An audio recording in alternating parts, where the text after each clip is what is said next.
Shalom Bapak Ibu Saudara yang dikasihi Tuhan Yesus Kristus. Jumpa lagi kita dalam ibadah rumah tangga yang kita laksanakan secara online. Bapak Ibu, kita sekarang akan mendengarkan firman Tuhan. Namun sebelumnya mari kita berdoa mohon pimpinan Roh Kudus.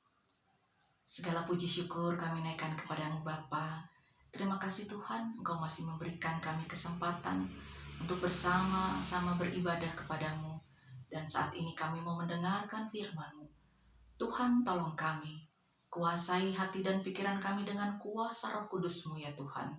Sehingga kami sungguh-sungguh mampu mengerti, memahami akan kehendak-Mu lewat firman yang akan kami baca dan renungkan. Amin. Bacaan kita saat ini terambil dari kitab Perjanjian Baru, yaitu Kisah Para Rasul 9, ayat ke-7 sampai dengan yang ke-9, yang bunyinya demikian. Maka termangu-mangulah teman-temannya seperjalanan, karena mereka memang mendengar suara itu, tetapi tidak melihat seorang juga pun. Saulus bangun dan berdiri, lalu membuka matanya, tetapi ia tidak dapat melihat apa-apa. Mereka harus menuntun dia masuk ke Damsyik. 3 hari lamanya ia tidak dapat melihat, dan 3 hari lamanya ia tidak makan dan minum. Demikian firman Tuhan. Yang berbahagia adalah setiap kita yang melakukannya hari lepas hari. Terpujilah Kristus, haleluya. Bapak Ibu sedang dikasihi Tuhan Yesus Kristus. Bacaan kita ini menceritakan tentang Saulus yang akan ke Damsyik. Saulus lahir di Tarsus.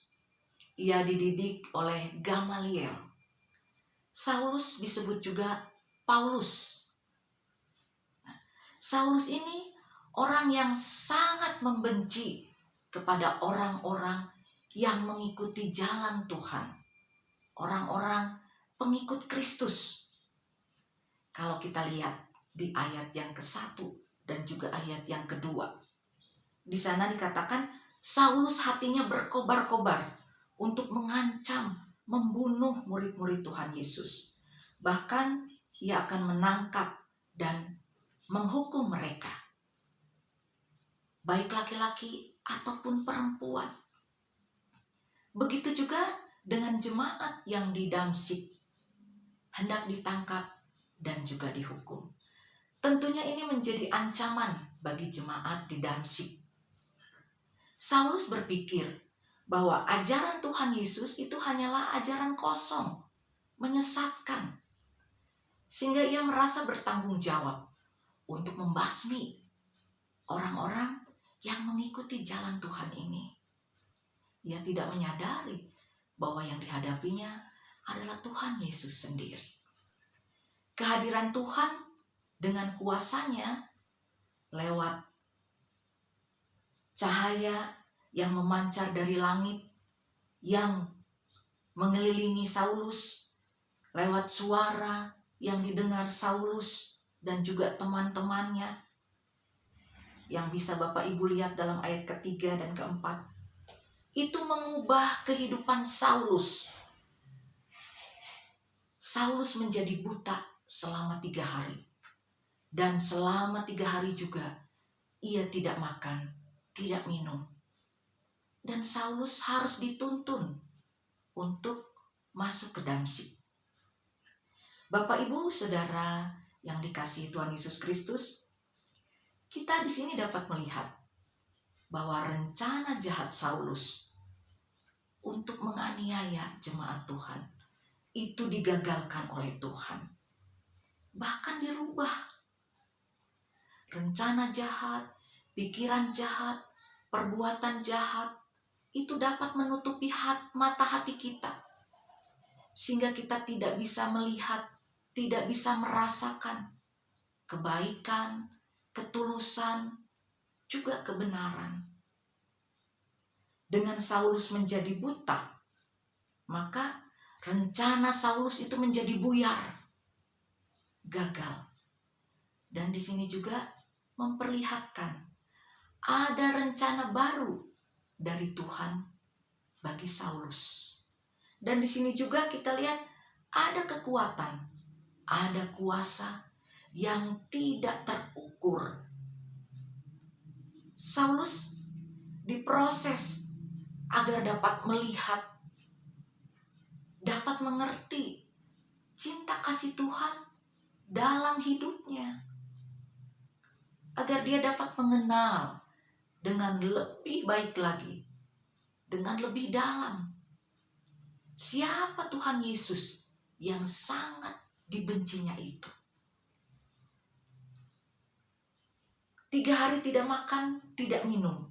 Di sini juga Saulus diproses secara jasmani. 3 hari menjadi waktu bagi Saulus untuk menyadari, untuk mengerti bahwa kekuatannya itu terbatas. Ketika Saulus berjumpa dengan Tuhan, ketika Saulus mendengar dan menuruti suara Tuhan, maka kehidupan Saulus berubah total. Tuhan pulihkan Saulus, dan Saulus menjadi orang yang dipenuhi dengan Roh Kudus. Saulus yang dulunya menganiaya umat Tuhan, kini berubah menjadi orang yang memberitakan Injil Kristus, memberitakan ajaran-ajaran Kristus. Saulus yang tadinya merupakan ancaman bagi jemaat Tuhan, kini berubah menjadi berkat bagi banyak orang. Dan kehadiran Tuhan dengan kuasanya, itu adalah cara Tuhan untuk melindungi umatnya. Tidak ada yang dapat menghalangi kuasa Tuhan. Tidak ada yang dapat melawan kekuatan Tuhan. Apa yang sudah Tuhan kehendaki, itu pasti akan terjadi. Bapak, Ibu, Saudara yang dikasihi Tuhan Yesus Kristus, firman Tuhan saat ini mengingatkan kita bahwa rencana, rancangan yang kita buat itu belumlah tentu sesuai dengan apa yang dirancangkan Tuhan, apa yang dirancangkan Tuhan, apa yang direncanakan Tuhan bagi kita. Kita hanya bisa membuat rencana, hanya bisa membuat rancangan. Tapi Tuhanlah yang menentukan. Tapi yang pasti, rencana Tuhan, rancangan Tuhan, itu adalah yang terbaik. Rancangan kebaikan untuk kita semua. Manusia itu dalam keterbatasan. Tetapi Allah itu maha segalanya. Dia sanggup merubah apapun. Sekalipun itu yang tidak mungkin. Sekalipun itu yang mustahil. Tapi bagi Tuhan tidak ada yang tidak mungkin. Bagi Tuhan tidak ada yang mustahil. Kuasanya dapat merubah apapun. Kadang-kadang proses perubahan itu menyakitkan. Di tengah masa pandemi ini pun kita sedang diproses Tuhan. Di dalam menjalani kehidupan di masa pandemi ini, siapa yang kita andalkan? Kekuatan kita, manusia, atau kuasa Allah? Proses itu menolong kita, merubah kita menjadi pribadi yang rendah hati, menjadi pribadi yang siap untuk dipakai Tuhan untuk kemuliaan namanya. Kehidupan yang kita jalani ini, semuanya itu tidak terlepas dari pandangan Tuhan. Semuanya itu ada dalam kendali Tuhan. Untuk itu, mari kita tetap setia. Mari kita tetap dengar suara Tuhan. Mari kita tetap taati firman-Nya.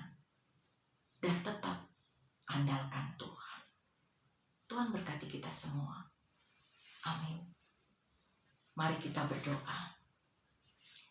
Terima kasih Tuhan Yesus untuk sapaan firman-Mu. Biarlah Tuhan sendiri yang menolong kami untuk dapat menjadi pribadi seperti yang Tuhan kehendaki. Tuhan tolong juga berikan kami kekuatan, berikan kami kemampuan untuk dapat menjalani kehidupan ini, baik kami secara pribadi pun juga keluarga lepas keluarga, bahkan juga di dalam persekutuan dan pelayanan kami ya Bapa. Tuhan, kami juga mau berdoa bagi umat-Mu yang saat ini sedang sakit, baik yang dirawat di rumah ataupun di rumah sakit. Biarlah kasih Tuhan sendiri juga yang menolong saudara-saudara kasih kami ini. Tuhan berkati segala usaha, upaya yang dilakukan Bapa. Segala obat yang diminumnya, makanan, minuman, perhatian, cinta kasih dari keluarga, biarlah itu semua juga berguna menopang bagi kesembuhan, pemulihan bagi saudara-saudara kekasih kami ini. Begitu juga Tuhan, kami mau berdoa bagi bangsa dan negara kami ini dengan segala problema yang dihadapi. Tuhan tolong berikan kekuatan, berikan juga hikmat, berikan kemampuan kepada para pemimpin bangsa kami ini Tuhan. Sehingga segala keputusan, kebijakan, tindakan yang mereka ambil, itu semua untuk kebaikan, untuk kemajuan, kesejahteraan bangsa dan negara kami ini Bapa. Begitu juga dengan gereja-Mu ya Bapa, dengan seluruh pelayanan dan penata layanannya. Tuhan campur tangan di dalamnya. Tuhan sendiri yang mengendalikan di dalamnya. Berikan juga hikmat kebijakan, juga kemampuan bagi para pelayan-Mu Tuhan, sehingga dapat melakukan tanggung jawabnya seturut dengan kehendak-Mu Bapa. Terlebih lagi ini Bapa, di tengah-tengah masa pandemi ini Bapa, biarlah Tuhan sendiri juga yang sungguh-sungguh menolong, menopang semuanya Tuhan, sehingga pelayanan, kesaksian gereja-Mu ini boleh tetap menjadi kemuliaan bagi nama Tuhan. Kami juga Tuhan mau berdoa bagi anak-anak kami Tuhan, dimanapun mereka berada Tuhan, baik yang menjalani kegiatan belajarnya masih tetap secara online, ataupun yang mempersiapkan masa akhir studinya, ataupun dalam mencari pekerjaan, ataupun dalam pekerjaannya, dalam mencari pasangan hidup. Tuhan berkati anak-anak kami. Tuhan tolong anak-anak kami ini. Campur tangan di dalamnya Bapa, sehingga mereka boleh melihat kasih Tuhan dan pertolongan Tuhan, penyertaan Tuhan selalu ada bagi anak-anak kami. Terima kasih Tuhan, terima kasih. Inilah doa, harapan dan permohonan kami. Biarlah kiranya Tuhan menyempurnakannya. Semuanya ini kami naikkan hanya di dalam nama Yesus, Tuhan Juru Selamat kami yang hidup, yang sudah mengajar kami berdoa.